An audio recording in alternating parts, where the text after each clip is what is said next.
Hello there, in this video I'm going to talk about what's changed on YouTube since I started in 2013 and where I think it's going in the future. So yes, I started my YouTube channel in 2013, well, technically in 1998. That should be rather fun.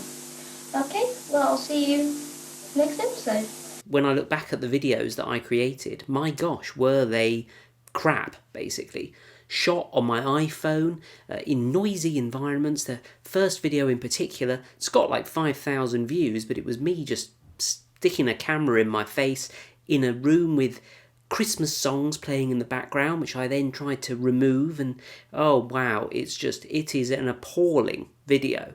But in general, in those days, my videos were just whatever I fancied uploading, and as long as it was interesting or informative to people, it generally did quite well. In fact, when I look back at those videos, they seem to do better than a lot of my videos now. Some of them have got tens and tens of thousands of views.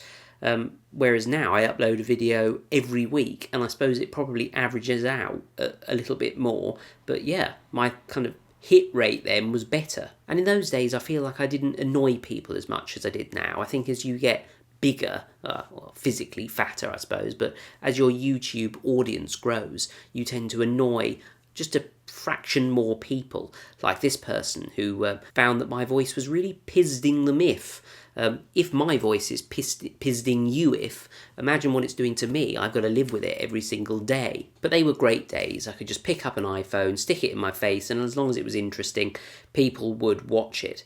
And these were generally considered to be the golden years of YouTube, when all the sort of vloggers started vlogging, walking around filming their everyday lives, and we'd sit there for hours staring at them, watching them do their weekly shop. And it was also the advent of a lot of niche or niche channels, if you're American and you don't say it properly, reviewing things like technology or travel or just about anything. Nobody older than 40 knew what YouTube was, and every time a YouTuber appeared on a television program to be interviewed, the only question they'd ever be asked was, "How much money do you earn?" Now, since that time, a lot has changed on YouTube, and a lot of the really famous YouTubers now live incredibly opulent lifestyles, living in mansions, driving fast cars, eating expensive food, and going to nice places.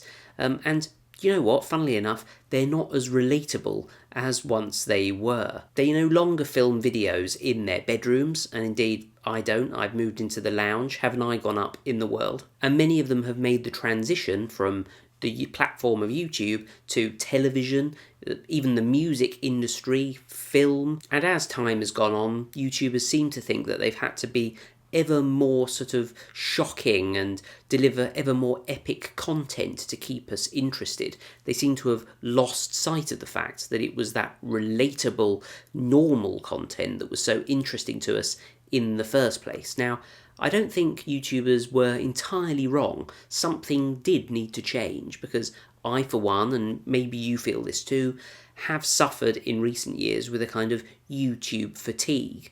There's only so many times you can watch somebody do exactly the same thing in a vlog, delivering it in the same style, before you just get bored with it. So something did need to change. I just question personally whether or not things like filming corpses were really the kind of direction we needed to go in. And because nobody really knows what's going on, there's been a tendency among viewers to blame individual YouTubers for not uploading the same quality of content that they used to. That's not true, actually. The amount of time people put into YouTube videos these days, the thought, the quality of the filming, and undoubtedly the sort of presentational quality in general, it's improved, because you don't make YouTube videos for years on end and not get better at it. The truth is, as I said, it is just content or YouTube fatigue. But thankfully there are some constants and videos that I will always enjoy on YouTube. So there's a channel called Techmoan, and he reviews sort of obscure music technology. I've watched his videos for years. Okay, arguably I don't watch them as frequently as I used to, but when I do watch them, I do enjoy them, and hopefully that kind of channel will always be around. Another reason why things have changed on YouTube, and possibly the biggest reason, is the dreaded algorithm, this kind of all-knowing, all-seeing, powerful supercomputer that seemingly has the power to kill off a channel completely or resurrect it from certain death. The problem is there's a lot of conjecture about what the YouTube algorithm, I say YouTube in a funny way, don't I? I either say YouTube or YouTube, I don't know which it is, but anyway, the YouTube algorithm, what it actually does.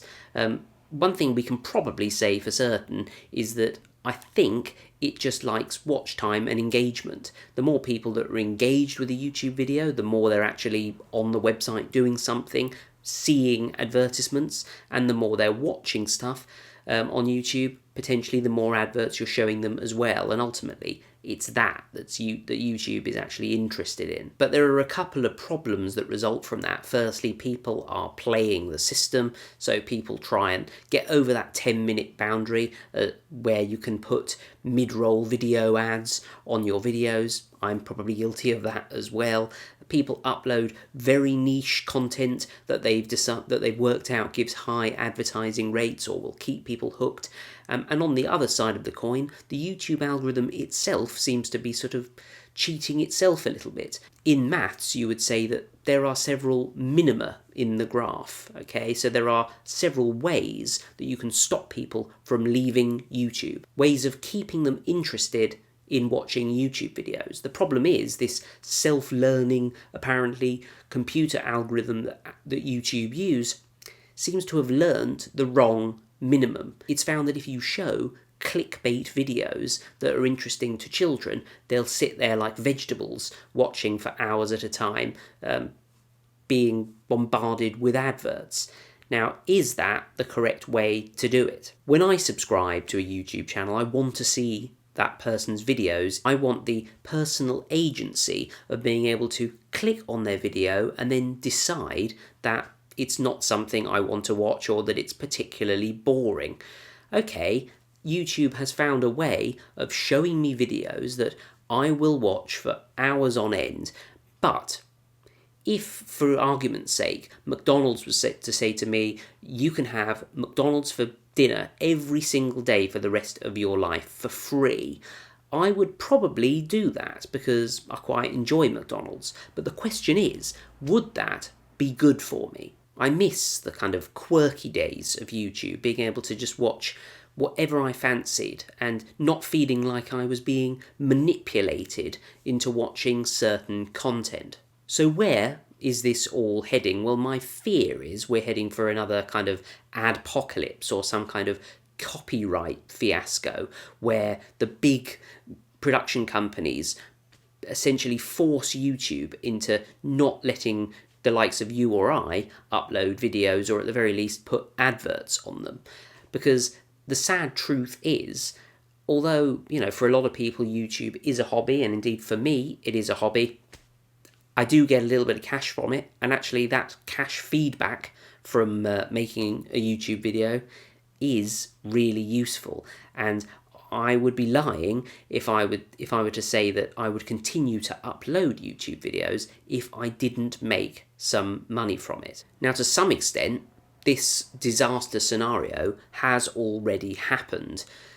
I think you have to have more than something like 10,000 views and 1,000 subscribers or something on your YouTube channel to be able to monetize your videos. Now, I'll put a little caveat in here and say that actually that's done me quite well, because it turns out thousands of videos on my channel are downloaded and re-uploaded onto sort of spam accounts, and yeah, I lose the advertising revenue. I think I've lost thousands of pounds of advertising revenue from stolen videos. So by stopping new accounts from just opening up and sticking adverts on their videos, you stop these scammers from basically stealing content. But something tells me there must be a better way of doing it than just stopping everybody who's got less than 1,000 subscribers.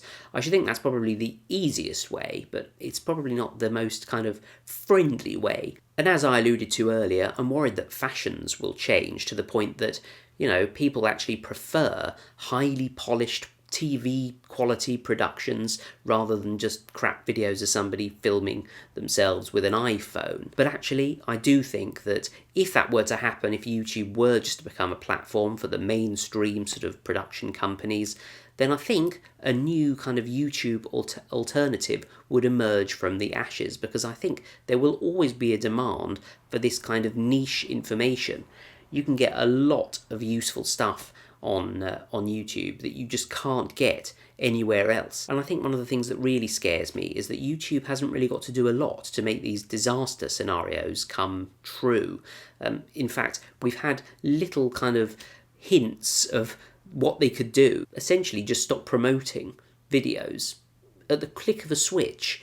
And what would we do about it? We would be powerless. But to end on a positive note, because I think that this has been a little bit too sort of apocalyptic, hasn't it? This my predictions of the future. I'm hoping for a YouTube renaissance. I'm hoping that the algorithm learns the errors of its ways and decides that actually independent small creators like you or I deserve our chance, deserve our day on YouTube, and that YouTube starts suggesting to me videos that I will find interesting, not necessarily one to watch for 3 hours. But we shall see.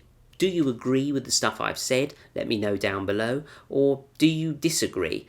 I'd be interested to know that as well. As always, if you enjoyed watching this video, please do give it a thumbs up. I'll leave some videos here that you might find interesting. If you enjoyed watching this one, do subscribe, and I shall see you next time for another video.